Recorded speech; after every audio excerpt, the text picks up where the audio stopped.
alongside being very interested in trauma, you're also very interested and have written widely on the effects of neglect, which are really quite different, aren't they? Yeah.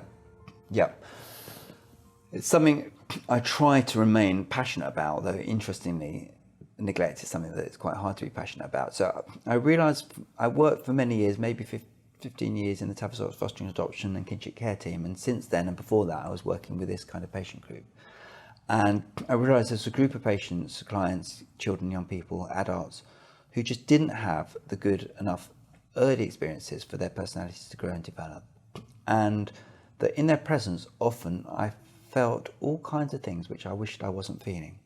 So I might feel bored, I might find myself making shopping lists that didn't want to tell anybody that I was doing. I might find in my body posture or in my tone or my feelings, I might feel very dulled down.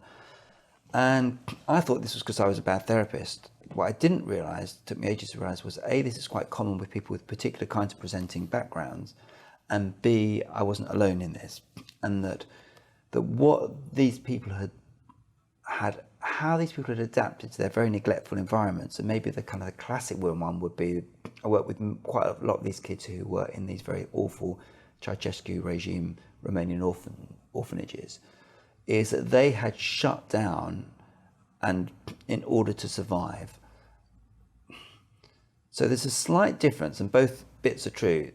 They both had to shut down against the awfulness of there not being growth-inducing human experiences, but also the lack of growth-inducing human experiences meant that certain parts of their brains and nervous systems, etc., just didn't develop. They didn't develop interest in themselves and other people.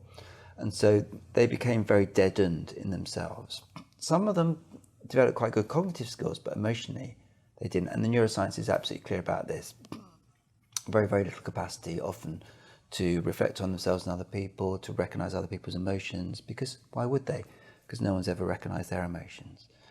And so with those people, we often feel, like some people describe with very autistic kids as well, a kind of dullness, a deadness. And then our job is to really process that dullness and deadness in ourselves, to know what it feels like, because in a way that gives us a clue as to what it might feel like to be them. So there's a kind of paradox there. You have to be with it, but if you're so in it that you can't get out of it, and you're making shopping lists and thinking about what you're going to make for dinner, then that is not going to help your patient. You have to really know this feeling, get interested in it, get to know it, and then you have to find some way of hauling yourself out of it sufficiently while not defending against it too much. I think you've described it as one foot in the ditch, haven't you? Yeah. My greatest psychotherapy lesson probably was my first weeks at the Minster Centre when I was training as an adult psychotherapist, integrative psychotherapist. A guy called Dennis Hyde, who I'll never forget, brilliant teacher. And he was making us do role plays, and he said, and then he said, look, think of your patient as being in a ditch, and your job is not to get in the ditch with them, so neither of you can get out, but nor is it to be up on the bank waving at your patient, because what you need is to have one foot firmly in the ditch, one foot firmly on the bank, and offer a hand to that patient, and so that they know there's space outside the ditch that you're coming from, but also that you can get right in there with them as well. And it's getting that balance right, and for every patient it's different.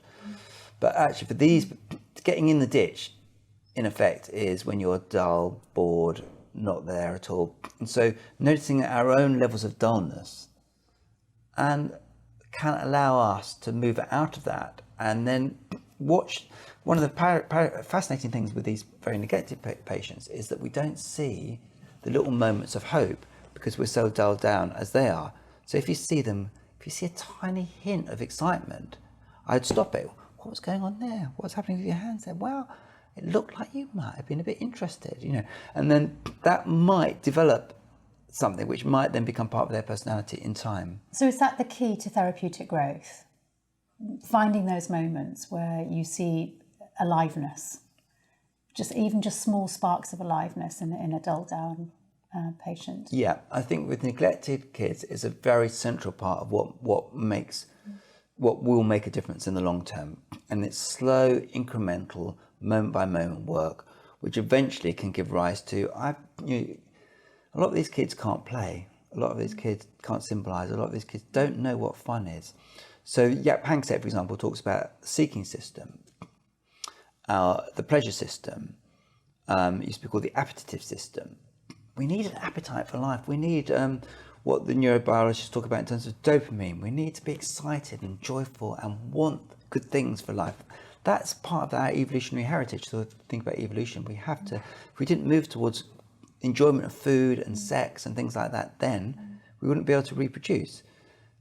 These very neglected patients, whether it's children or adults, don't have an experience of excitement, joy, pleasure, a seeking system. And that's what we're trying to develop with them. And actually, that comes from having fun with somebody. They haven't had the playfulness that gives rise to emotional growth. So tell me more about how emotional deprivation, neglect, actually affects the brain from a neurobiological perspective. Well, I think we'll learn more as we go along. I think the thing about neuroscience is that we think we know a lot because we know an awful lot more than we did 30 years ago, but actually we're probably still at the very beginnings. But we know that, for example, the parts of the brain involved in emotional recognition, recognizing other people's emotions, are much less developed. The parts of the brain involved in autobiographical narrative, telling stories, are much less developed. The parts of the neurochemical system, like the dopamine system, are much less activated. So they don't have excitement and joy and pleasure, as I said. The parts of the body, for example, a lot of these Romanian orphans had very low levels of oxytocin. They didn't release oxytocin when they were cuddled by their adopted mothers in the way that biological kids do, which means that oxytocin is central to trust, love, care, interest in other people's and your own emotions, bonding. So all those things get quite profoundly affected. It's quite hard to re-trigger those processes so that they catch up with, your lovingly brought up child, but you can move in that direction. And I think the other thing about these kids, and actually it's true in all work with trauma, whether it's trauma or neglect, is that we have to note and be really clear when there's been a little step in the right direction. And it's something that I've often talked about with, for example, adoptive families who often feel that because their child isn't like the other kids in their class, that they're failing or the kid's not making progress. But if we go back to where they started, we see real progress. It might be not as far as the other kids, but it's real progress. And once they realize they're making real progress, they feel better. They can help their kids to feel better. And then more progress is possible. If we feel that it's all hopeless, then no progress gets made.